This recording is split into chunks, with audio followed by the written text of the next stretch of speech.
Good morning, tubers of the RC universe. Welcome to RC Heli Check UK for what is going to be a rather special video.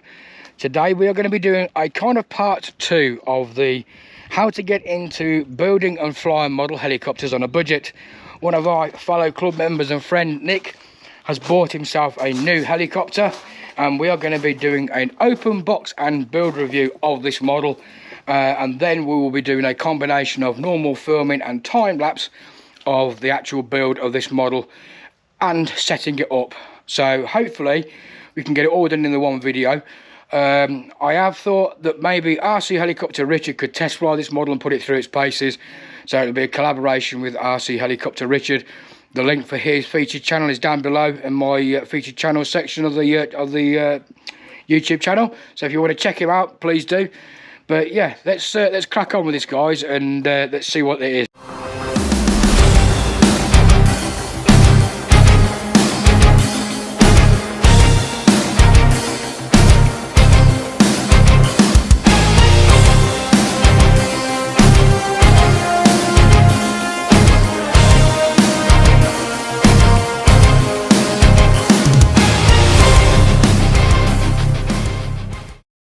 Right, here we are, guys. This is, as far as I'm aware, the first YouTube video in the UK of this model. This is the ALZRC R42. It is a 400 sized helicopter, and it is basically another cheap way of getting into flying model helicopters.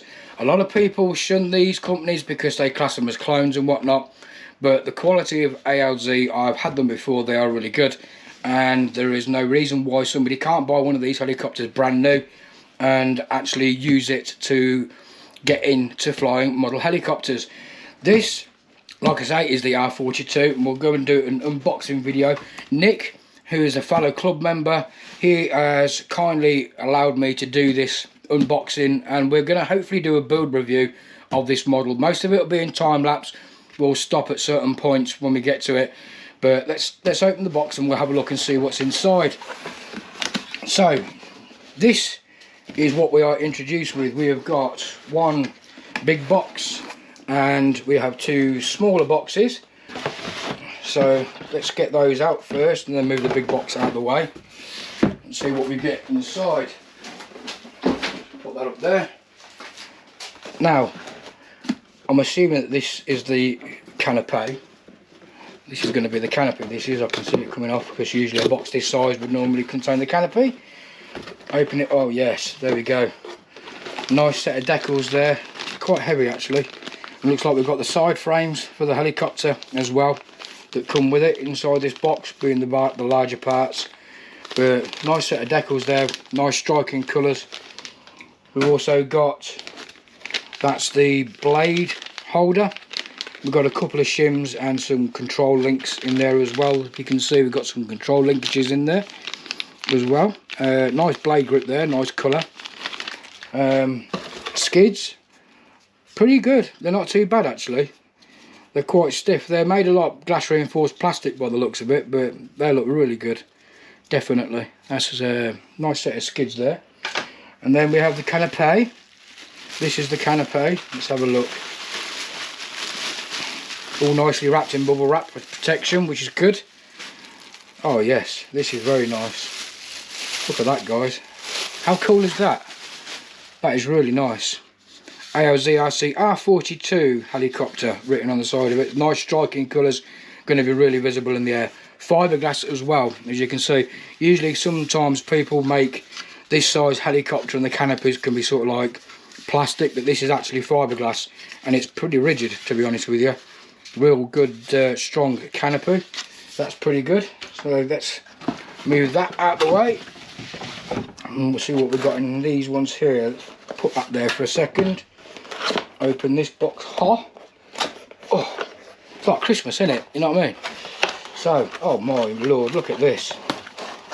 Okay, we've got lots and lots of bags inside here. We'll get all the bags out and put them all on the table, move the box out the way, and then we'll have a look at what we've got. Wow, that is awesome. This is awesome. Hope I got it all in the shot, guys. very good. Like I say, a lot of people shun ALZRC because, you know, people class them as a clone helicopter. But like I say, in some cases these helicopters, I've had ALZ or ALZ helicopters before in the past, and there is absolutely nothing wrong with these models. They're real good models. So what do we got? Let's have a look. We've got a bag here that contains loads of parts. We've got the motor mount, we've got shims and screws, we've got the actual motor pinion gear inside there, battery tray, zip ties, all in that bag, and then we've got more screws and framework in there. In that one, multi-bag here containing boom supports and control rod supports, that'll be as well. Really good. All the bags are labelled up specifically, so I'm guessing that when you come to build it, you'll be told what bag to go into. One thing that doesn't come with this helicopter, you do not get the instruction manual, but you can download the manual from ALZ's actual website, and I've already downloaded the actual manual, and so has Nick. So we've got a bearing mount there, which is made out of solid metal by the looks of it. More framework. We've got two more aluminium sections there, which I would say were probably for the frame as well. That looks like the tail rotor gearbox drive. Yeah, that's definitely the tail rotor gearbox. Drive. And then in here we've got more parts, tail rotor gearbox mount, and we've actually got the, I don't know if you can see that, you've got the tail rotor shaft in there. That looks like all the tail rotor components. There's another gearbox, another main gear in there as well. This is not a direct drive helicopter. One of the trends that seems to be going on at the moment is a lot of companies are releasing direct drive helicopters in this size. This is a conventional drive helicopter where you've got the motor mounted and it's run through gears or belt drive. We've got the main shaft in here. Looks like a 6 or 7mm main shaft with bearings and a belt drive. So there we go, that confirms it. This is a belt drive from the motor by the looks of it. You've got boom support in that bag as well. Piece of carbon in there, another support by the looks of it, with some M3 double-sided sticky pads. And then we've got battery tray and battery strap with ALZRC on it. Very nice addition there. That's pretty damn good, with some more screws and mounting points for the canopy. We have the swash plate, really nice size swash plate. This is around about the 470 size swash plate. This is. We'll get it out of the bag. We'll get everything out of the bag in a minute and have a look. Then we've got the main rotor head as well. All metal rotor head. Looks like it's got mixer arms built onto it. You've got the clips, the actual ball link clips and linkages in the bag there with it as well. But like I say, nice, all metal as well. Seems very firm. We have the main gear drive here, and we've also got the belt drive for the tail rotor as well, mounted it in there. You can just see that, and that's again really good quality. It's quite a thick main gear drive. That's 8 or 10mm thick, that main drive gear is. So that's pretty rigid looking by the looks of it. And then we've got another bag here with your servo mounts. You got your anti-rotation bracket and another bag full of screws in that one there. So that's that one box. And then in the other one, see what we've got inside. Open. Oh, nice. Here we go. That's your main boom. I'll leave it in the bag. But that's the main tail rotor boom there. Looks to be around about 1 inch thick in diameter, something like that. Nicely wrapped in bubble wrap. And we have also got your tail blades. Yes, this does come with its own blades. A lot of helicopters that you buy these days, basic kits sometimes don't come with the helicopter blades. This one does. Got a nice set of ALZ tail blades there, or ALZ. Keep saying Z, we're not in America. And then you've got the main rotor blades there as well, which are carbon fibre. ALZ on it. You've got the balancing stickers included in with it as well, but they are wrapped up nice in foam and in plastic bag as well.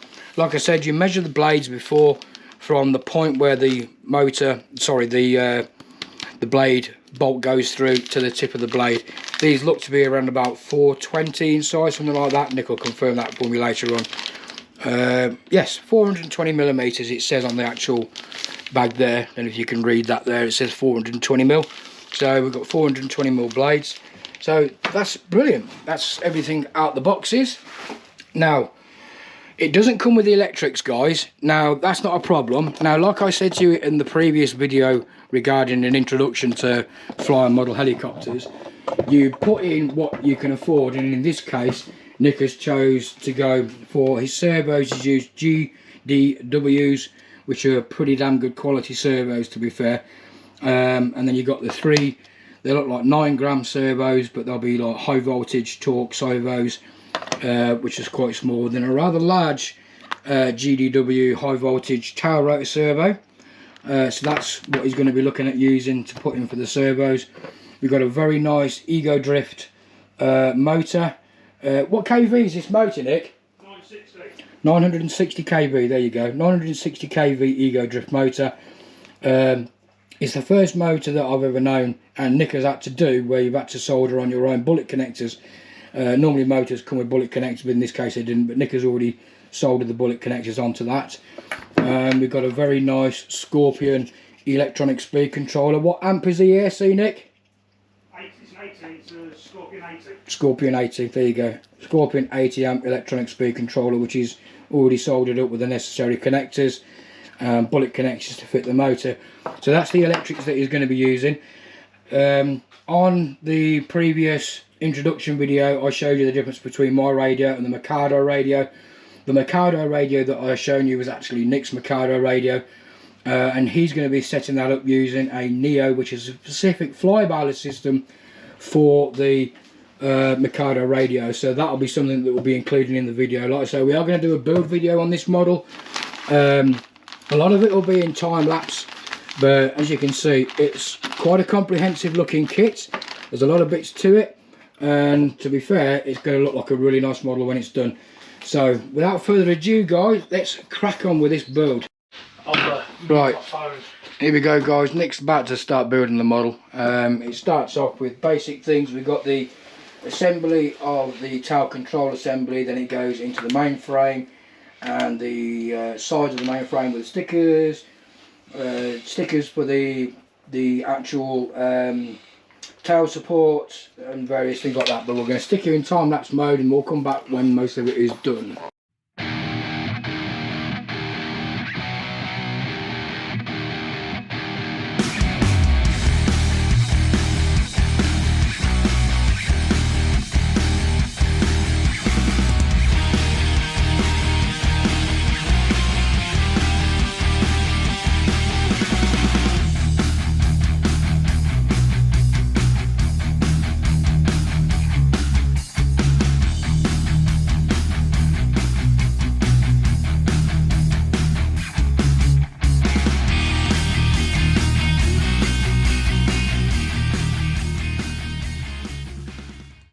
Right, there we go, guys. As you can see, Nick has done the side frames and put the vinyl on, which is the first stage of the build, and done the tail as well, putting the vinyl stickers on, which go on really nice, to be fair. Getting the little holes out is a pain in the butt, as you saw, but he's done the control rod as well. These have been connected on with epoxy on both sides of the carbon rod. So that's that bit done. We'll now go on to the next stage, which is the starting the construction of the actual mainframe itself.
Right guys, as you can see, we're getting on quite well with this. Nick has been doing an outstanding job of building the helicopter. We've got the side frames connected to the main shaft bearing, and you've got the belt idlers with the bearings fitted, which will run nice and smoothly, and you've got the actual tail boom tubes all connected together.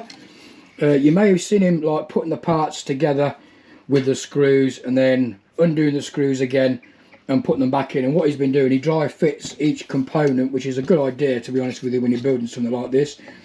Dry fit each part, put all the screws in, and then when you got it all put together and lined up nicely and making sure that everything goes in well, he was backing out the screws again, and then he was using this Loctite 428 thread locker. It's a bit like a prick stick. It's one of the ones where it's like a glue, but yeah, basically dips a screw in there and then reapplies the screw to where it goes. So it means that the part is getting dry fitted and then thread locked afterwards as well.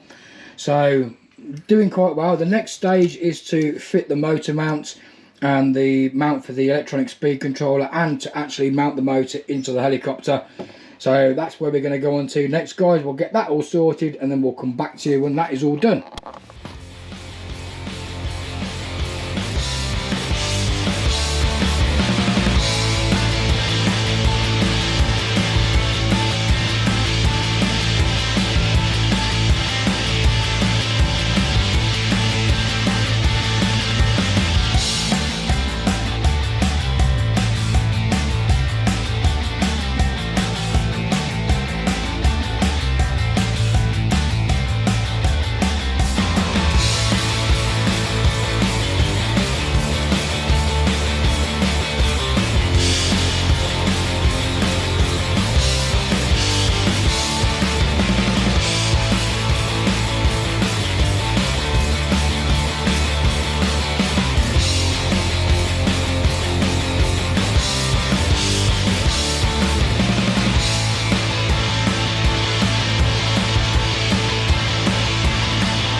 Right, there we have it, guys. Nick has successfully mounted the motor, the Ego Drift motor, and put the mount in for the electronic speed controller. It does show you to actually mount the ESC at this point, but we're going to leave that to a later point. There's no point in mounting that at the moment. But once again, he's gone through the whole process of dry fitting everything, and then once it's all in place and whatnot, using thread lock to actually apply to keep the plate, to keep the, you know what I mean. The only ones he hasn't done are these here, because obviously the motor is going to need to be slid backwards and forwards to adjust the tension on the belt.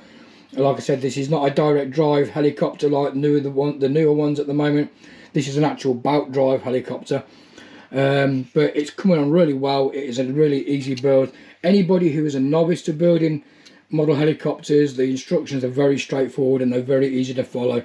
So I highly recommend this as a first kit if you want to buy brand new. But next stage, we're going to be looking at installing and putting together the main gear drives and the tail gear drive. So we'll crack on with that, and then we'll come back to you and have a quick chat about that once that's all done.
Right, we've now got, Nick has now fitted the main gear and tail gear drives, and the belt has actually now been fitted to the motor.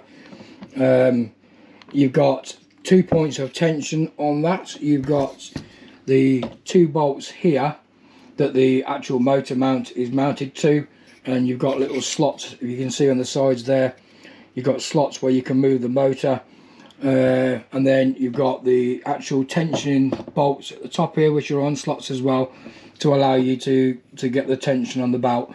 There's nothing in the manual to indicate as to how tight it goes. It just says to pull the motor tight. But usually with stuff like this, we push it in, and if you can push it in about 1/4 of an inch, that's enough.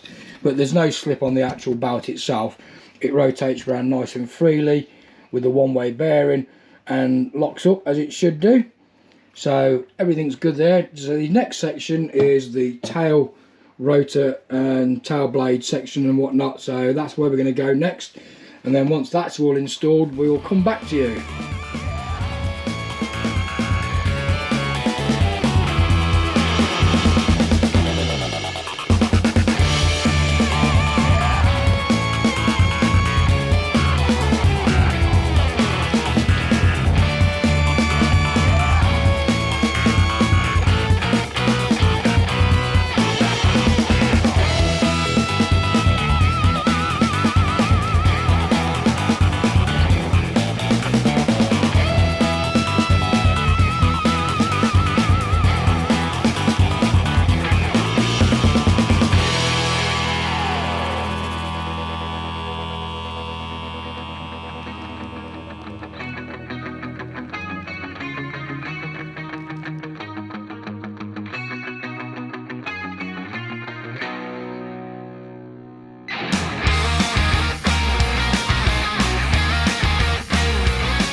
Okay, tail boom and tail rotor has now all been built. You may have seen in the time-lapse video, Nick went through all the screws. Like I've mentioned before in videos, when you get something new like this and it's pre-built, it's always best to take it apart and have a look.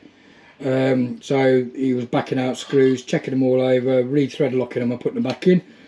So the tail rotor is now all completely built and is now fitted and bolted to the tail boom, again thread locked, tail skid is on, and the belt, as you can see, is fed through. So the next section will be fitting the boom to the main frame, and then we'll come back to you when that's all done.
Right, there we go. He has completed the tail assembly and fitted the tail boom into the actual airframe itself now as well. Got all the belt tension done, the tail rotor has been fitted, and he's centralised that using the Neo fly-by-wire system, and we've got the undercarriage all sat nice and firmly fixed. So it is now standing free on its own, and it is ready for the next stage, which is to fit the cyclic servos, get all those all centralised and mounted in the frames, get them mounted to the main frame, and then we'll be on to the rotor head. So we'll get all that sorted and do that in time-lapse mode, and we'll come back to you again once it's all finished.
Okay guys and guyettes, we got really far into this. Nick's done an excellent job of putting this helicopter together. We are practically 90% to being complete. As you can see, all the cyclic servos have been installed. Bit of an unusual setup. You've got the pitch and aileron servos at the front with the elevator servo at the back, yet the actual pin, anti-rotation pin, is opposite, so the servo operates it from behind. But all the servos have been centralised with this Mikado radio and whatnot. So we're going on to the next stage now, which is installing the swash plate and the rotor head. Get all that done on time lapse, and we'll come back when that's all complete and the helicopter should be almost finished.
Right, here we go. He is now fitted and got the swash plate on as well. Everything is looking absolutely superb. I'm holding the helicopter. It's surprising how heavy it is. Not, it's really light, but that's pretty good. So about to fit the rotor head on, and that's it. It's almost ready to go. He's also got the electronic speed controller fitted, the Scorpion's ESC. So once the rotor head's on, it's pretty much ready to go. So let's crack on.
There you go, guys. One brand new helicopter for less than $300, minus the electrics, that you can buy and easily build in short time. It's took Nick literally 5.5 hours with a few breaks, probably less if you weren't videoing it, to build that helicopter, and it is really nice. They're going to be all the clone people out there going, oh, it's a clone of a Saab. It's not a direct clone of a Saab helicopter. This is not a direct drive. It is an individual motor drive helicopter with a belt system, but it is really nice, and it builds up to be a rather smart looking model. Nice head on it, skids all nice and strong. It is well built, it is well designed. ALZ have knocked this one out of the ballpark. 420 size helicopters have been quite popular at the moment, but to be fair, I think this has got a good argument to be one of the top helicopters that you can buy on a cheap scale.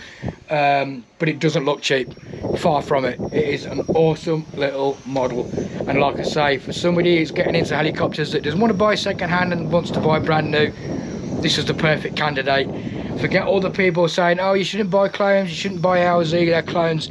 Rubbish. If you want to buy a helicopter brand new and have it a good quality helicopter, this is something you should be looking at.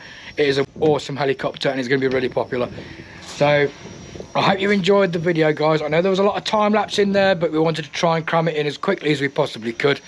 But yeah, I'm kind of hoping that seeing this will give you a little bit of inspiration to buy new as well as second hand when it comes to building model helicopters. The sun is in my face, so I can't see shit, but there we go.